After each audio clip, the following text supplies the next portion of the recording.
Welcome once again to Lehto's Law. Here's Steve Lehto.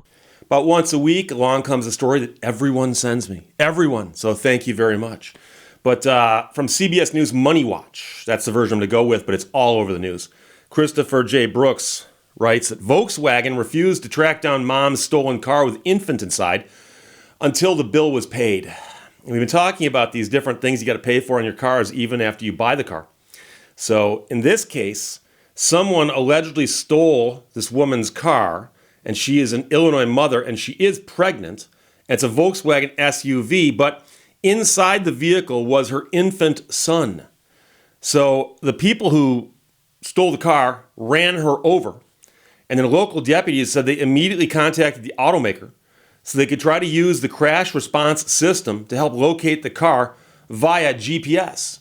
And when the police contacted the automaker declined to do that. The reason, they said, was the bill hadn't been paid. So the authorities now say they were told, if that bill gets paid, we can do it, but until then, no. So the woman's 34 years old. Law enforcement officials have not named her. They said she called the Lake County Sheriff's Office on February 23rd and told police that the accused thieves had taken her 2021 Volkswagen Atlas and that her infant son was still in the back seat. In hopes of quickly tracking the vehicle down, detectives immediately contacted CarNet, the automatic crash response system on the vehicle, which eventually, as we know, will probably evolve into Skynet.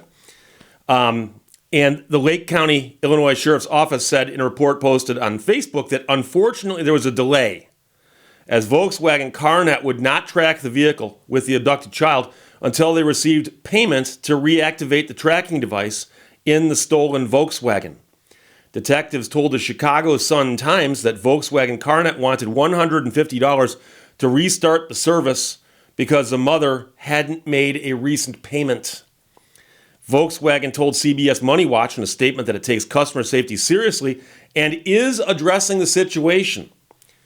Volkswagen has a procedure in place with a third-party provider for CarNet support services involving emergency requests from law enforcement, they said.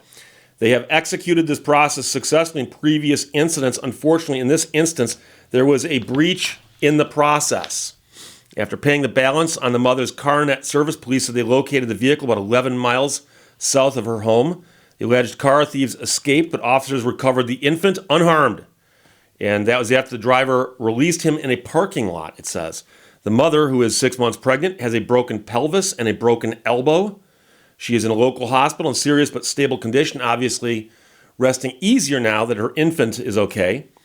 Christopher Cavelli, deputy chief from the sheriff's office, told the Sun-Times that it's concerning when a company holds up information that could save someone's life. Most companies understand that those things take significant time, and when time is of the essence and the information is needed now to potentially save a life.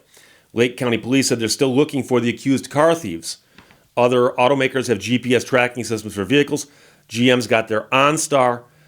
They say they'll help law enforcement track a stolen vehicle even if a customer isn't current on their bill. And that's what a GM spokesperson told CBS Money Watch. And you can imagine the logistics of this, where you have a big business like Volkswagen does. It's worldwide, right? And so there's some service that they provide to these cars, and every single country is going to have its own service centers and stuff, and it would be very, very complicated. But once in a while, an emergency call would come through like that.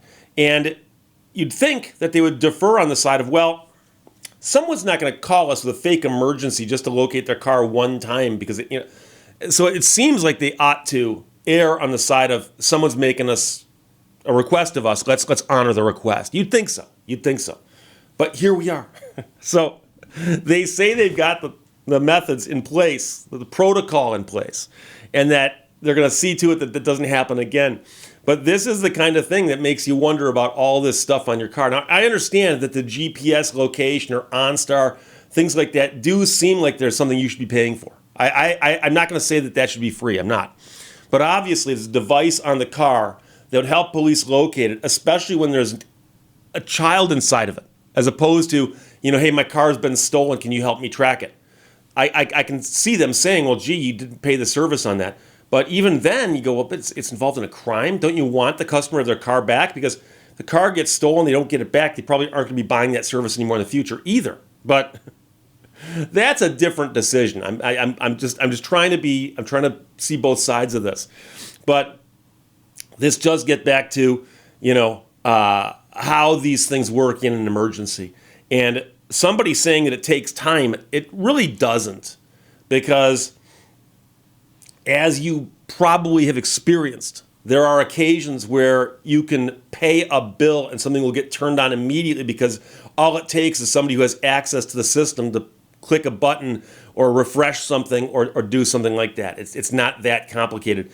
And you think with an emergency, somebody in a position of managerial authority, that is somebody's worked there for 2 days instead of one, could actually flip the switch, turn this on so the police can use it.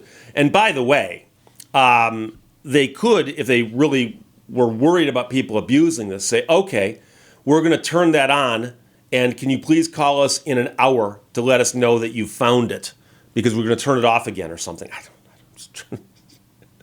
I'm trying really hard to think of both sides of all these arguments. It's hard because no matter what what hypotheticals I address, someone's going to go, I can't believe you missed this. Funny thing is, I had a GM product a couple years ago that had an OnStar system on it, and I didn't actually even know what it would do that I didn't already have.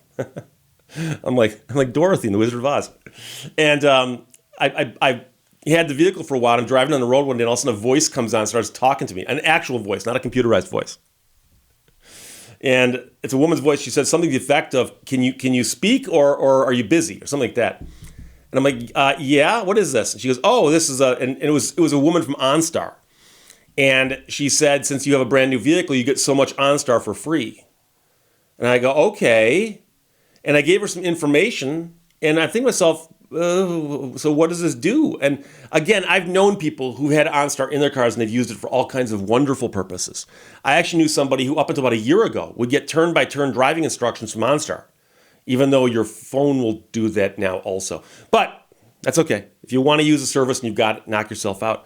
But I remember the woman telling me that you'll have so much of this for free as a trial period, after which it's going to cost you.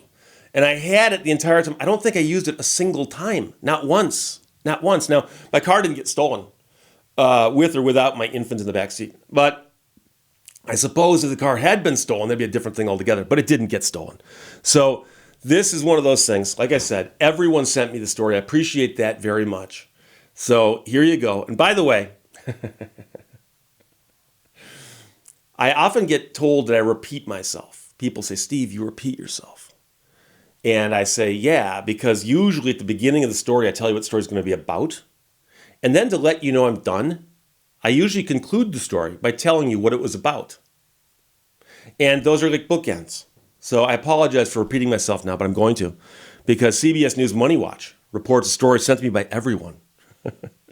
Written by Christopher J. Brooks. And it's not a good look for Volkswagen, but they claim they're going to fix this in the future. Volkswagen refused to track down mom's stolen car with infant inside until the bill was paid. And yes, according to the story, they paid the bill to get it turned back on again. They did not manage to get through the layers of managers they would have had to otherwise to get it done without paying the bill. Questions or comments, put them below. Let's talk to you later. Bye-bye. Thank you for watching Lehto's Law.